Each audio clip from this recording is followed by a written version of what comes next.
So, my fiancée Lily, 33 years old, and I, 34 years old, have been in a relationship for a couple of years. Lily enjoys drinking and does it every weekend. Recently, we attended my cousin's wedding. I'm not much of a drinker myself, but Lily convinced me to have a few drinks at the reception instead of my usual joint. I ended up getting more intoxicated than ever before, and to my surprise, I caught Lily and my other cousin Bob, 31 years old, doing MJ together. Bob and I aren't close at all. He thinks of me as a strange person who gets high all the time, while I see him as a conceited and spoiled bully. It was incredibly hurtful to see them together like that, and it felt like a betrayal when Lily dismissed it as just having a good time. Despite our argument, we ended up sleeping together. The next morning, I woke up to find her gone. I felt my heart sink, but I didn't want to jump to conclusions. At the reception, I overheard some of Bob's friends joking about how Bob was sleeping with his cousin's fiancée. I confronted them, demanded to know which room they were in, and insisted that one of them come with me. We could hear sounds of closeness before we even reached the room. I instructed Bob's friend to knock and get Bob out without explaining why. So, after yelling and banging on the door, Bob finally opened it and saw me. He stepped back, and I followed him into the room. There was Lily, my fiancée, in bed looking shocked and asking, "What's going on?" Bob didn't say anything. I could only stand there as Lily started freaking out, saying, "It's not what it looks like." But it was exactly what it looked like. Without uttering a word, I walked out. Lily has been relentlessly trying to get in touch with me. She's been calling, texting, and even showing up at my apartment doing everything she can to explain and justify what happened. But honestly, I've been too numb and hurt to listen to her. As for Bob, he's been strangely silent towards me. However, I've learned that he's been bragging about the situation to our other cousins. I only found out when an uncle scolded him for his behavior. I can't even express how disgusted I am, and as for the reaction from my other cousins, let's just say it hasn't been supportive at all. Many people seem satisfied with mocking me, and it adds to the feeling of betrayal. I've made up my mind that I don't need that kind of negativity in my life at the moment. As for Lily, we still haven't had a conversation. I'm not sure if I'm ready to hear her side of the story yet, but I know that I'll eventually need closure in order to move forward. Right now, my main focus is on myself.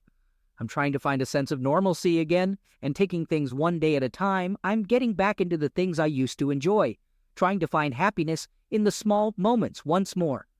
I understand that the path to healing won't be straightforward, and I anticipate that there will be ups and downs along the way, but I'm taking those initial steps, and that's what really counts. Today, my cousin Maria gave me a call and offered a sincere apology. It was surprising because it was the first time she showed genuine remorse. She also shared some new information with me about another lie Bob has been spreading. Apparently, he's been telling people that Lily and I had an open relationship, and her being close with other guys was part of our kinky preferences. According to him, my only issue was that he got involved. I can't say I'm shocked by Bob's behavior, but it's still disheartening to hear. However, it serves as a clear reminder of why I've made the choice to distance myself from that part of the family.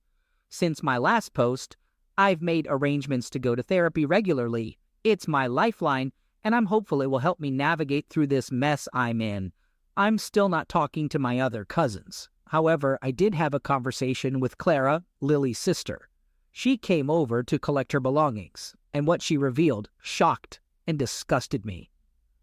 It turns out that Lily has a history of cheating, often with guys who are involved in pills, to settle her debts. Learning this made me feel so sick that I actually threw up. Many of you were right when you said that the cheating and the MJUs weren't the first time this has happened. How did I miss all the signs? Right away, I called my doctor to get tested for STDs. Waiting for the results has been incredibly stressful, and these days have felt like some of the most anxious moments of my life. A few days after that, Clara called me and stunned me with another piece of news. My ex-fiancée was pregnant, but not with my child, with Bob's. Yet, she was planning to come to me, pin the child on me, and expect me to raise it as my own. It took a week, but eventually Lily showed up on my porch. She looked worn down, her eyes ringed with dark circles, her skin pale. The sight of her carrying another man's child, oh God, it was awful. There was a time when I would have been overjoyed at the prospect of us having a child together. Now the very thought repulsed me. She began to speak, her voice trembling. I need to talk to you. It's about the baby, I just said to her. Get out of my house, Lily. I will not raise Bob's child. She looked at me in disbelief, her mouth opening and closing without making a sound. How did you... I didn't allow her to finish. Just go, Lily. I watched as she quickly left my porch, a distressed figure disappearing into the darkness. The weeks that followed were challenging. I heard from family rumors that Lily had tried to approach Bob.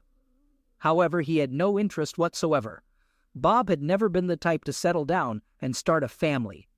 Their affair meant nothing more to him than a casual fling, a momentary pleasure. He made it clear that he wanted no involvement with Lily or the baby. It brought me a bitter sense of satisfaction. Lily had cheated on me, causing me immense pain, and now she was getting a taste of the suffering she had inflicted on me. So here I am now, living a life I hadn't anticipated but have come to accept. It's not perfect, but it's mine. I'm finding joy in little things, discovering new facets of myself, and creating a life that's about me. It's a tough journey, with its own share of setbacks and disappointments, but it's a journey I'm committed to. Lily is a chapter of my life that is closed.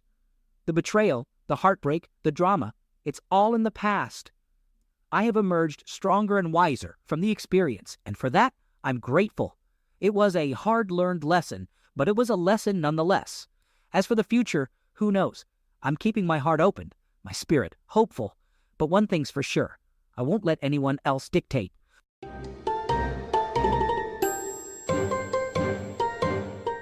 Second story. Around 4 days ago, my wife revealed that she had been engaged in an affair with her therapist for the past 7 months. There's actually more to the background story that I wanted to share, but if there's interest, I could post the full details on a blog or something similar. About 3 months ago, she distanced herself from me and claimed that I no longer deserved closeness, stating that I had to earn it back. This led to a complete lack of closeness in our relationship, leaving our bedroom life completely dormant. As time went on, I tried to communicate with her and address the issues we were facing. I was deprived of emotional and physical connection, support around the house, and basically any effort she used to put into our relationship or household. It felt like a betrayal, and I was convinced that there was more to the situation. However, every time I confronted her, she would dismiss my concerns, evade my questions, and alter the facts. I consistently asked her to be open and honest with me so that we could work through our issues together. However, it seemed like I was overwhelming her. She never seemed to have time for me and always prioritized other things over our relationship.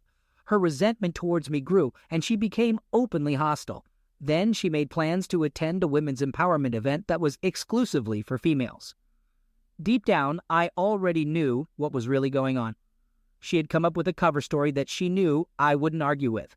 I couldn't sleep, so I ended up snooping through her accounts again. I checked the phone records, searched her browsing history, and even used a background search service to find out who certain phone numbers belonged to. I noticed a suspicious number and decided to give it a call. As expected, the name on the voicemail belonged to none other than her therapist. I did a background search and found out that he lived in the same town where she booked the hotel. Then, on the second night of her trip, I checked her search history and made a timeline of our conversations compared to her really disturbing search results and other things I discovered. All my fears were confirmed, and it was even worse than I had imagined. She was looking up information on what happens to marriages when your therapist is involved, how to gather evidence for a divorce, and even how to hide assets during a divorce. She was also stalking him and his family, running background checks on them, researching how to deceive someone online, and even wondering if a therapist could lose their license for being too close to a client. The list of things she was researching just kept going on and on. She was Googling this guy almost every day. The proof was clear. She's completely obsessed with him and was stalking him. Just one day before her trip, 5 days ago, she searched for how to not fart during closeness. Everything started to make sense, and I knew exactly what was happening. On Sunday morning, I sent her a text message where I laid out everything I knew about what was going on. I directly mentioned the person she was involved with and told her that if she wanted to salvage our relationship, she had to confess. Surprisingly, she came back on Sunday, a day earlier than expected. She insisted on knowing the source of the information, but I refused to disclose it and stood my ground. I didn't want to give her the chance to confuse, manipulate, deny, or rationalize any of the evidence. Eventually, she confessed everything. She provided detailed descriptions of their closeness. She told me that she wants to continue the affair to see where things go, but also wants to maintain our marriage because she loves me. I feel disgusted. I'm horrified. However, for some reason, I can't help but consider the idea of having an open relationship. Maybe it could be exciting. Please, someone snap me out of this foolish way of thinking. After spending several intense hours listening to her and hearing all the details, the more I think about it, the more absurd and insane it all sounds. It turns out her therapist is the leader of a group of men who have these secretive male empowerment sessions in the woods. They're not allowed to talk about what happens there. Instead of my wife attending a female version of this, she goes to the graduation ceremony of the male session. During this ceremony, each guy goes on stage and shares his emotional story, and then their family members come up to give testimonials about how their lives have improved since joining this group, which is starting to sound like a cult, by the way. There's even a little girl who goes on stage and says, "My daddy is different now. I like him better." So here's what went down. My wife, without knowing it, happens to sit next to the big shot leader of the group. This leader guy leans over to the person in front of them and says, "If only there was a female version of this group." And guess what? My wife seizes the opportunity and goes, "Oh, there is actually. In fact, I skipped the session this week to support my affair partner here today." The leader guy is like, "Oh, really? Would you mind speaking about it and sharing some info with everyone?" And just like that, they put her on stage to talk about this supposed women's empowerment session that she has never even attended before. I might just be overly suspicious, but now I have this gut feeling that her therapist is recruiting vulnerable women for this organization and manipulating them for his own physical advantage. I don't have solid proof of this, though. Honestly, I am completely lost. On one hand, I'm deeply disturbed and upset by my wife's actions. On the other hand, I believe she was taken advantage of, manipulated, and coached by her therapist, and I could report him to the board and have his license revoked. But here's the thing. My wife doesn't want me to do that. She says it would make her miserable to know that she was the reason his life fell apart. Instead, she wants us to have an open marriage and talks about engaging in three-way and exploring exciting and interesting forms of closeness. And well, she was able to seduce me when she returned, and things were pretty good in that department. Man, I had one of those nights where sleep was a long-lost friend. Come dawn, I was completely drained, but I knew what had to be done. I didn't waste any time. I started shoving all of my wife's stuff into trash bags.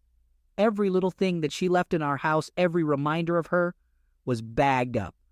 I chucked those bags right onto the curb, and let me tell you, I felt a strange sense of freedom. It was like I was taking back control of my space, my life. When my wife saw all her stuff on the street, she lost it. She started screaming at the top of her lungs, making a scene for the whole neighborhood, but I didn't care. As soon as she stepped foot onto the street, I just closed the door without even a backward glance. She knocked on the door for a solid 30 minutes, but I didn't open it. After a while, she just left. As soon as I saw her leave, I changed the locks real quick so she wouldn't be able to get back into the house.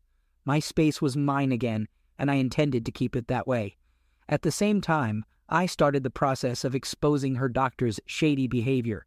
Knew for a fact she'd be furious, but it was a necessary move. I compiled every shred of evidence of their concealed liaison and lodged a formal complaint against him with the licensing board. This chap wasn't just crossing professional boundaries, he was blatantly breaking the law. Just a few days later, the dude my wife cheated with got his license yanked. Talk about karma coming back to bite him. His career took a major hit and was pretty much trashed. He was fuming mad, so much so that he went ahead and threatened my wife, swearing to turn her life upside down and ruin her good name. In the middle of all this chaos, my wife was freaking out. She was so afraid of the mess she made, and of the therapist too. With tears in her eyes, she turned to me for help. She reminded me that I made a promise once, a promise to protect my family, but I couldn't help but laugh in her face. I made it clear that I had no intention of rescuing her from this mess she brewed. I even told her she wasn't my family anymore after what she did. She was left all on her own, struggling to clean up the mess she made. I won't lie. Seeing her struggle gave me a weird sense of satisfaction. It felt like payback, watching her deal with the same crap she put me through. The next weeks were crazy, with her incessantly ringing me, pleading for me to return, trying to pretend as if all was fine and dandy. But her voice, which used to calm me down, now just got on my nerves. I was done with her lies, and her manipulations. There's something incredibly freeing about letting go, getting your life back from toxic people. In all the chaos, I found peace, a newfound respect for myself. No more nights of tossing and turning. The nightmares and perpetual doubt subsided, replaced by a serene sense of satisfaction. She prioritized her desires over our bond, over my sentiments. Now she was getting a taste of her own medicine. Didn't feel a twinge of remorse or guilt. I had extended her an opportunity to come clean, to mend what was broken, but she decided to lie and double-cross me. Now she was on her own, battling the tempest she had triggered, and for the first time, I wasn't there to shield her. She had her own mess to mop up.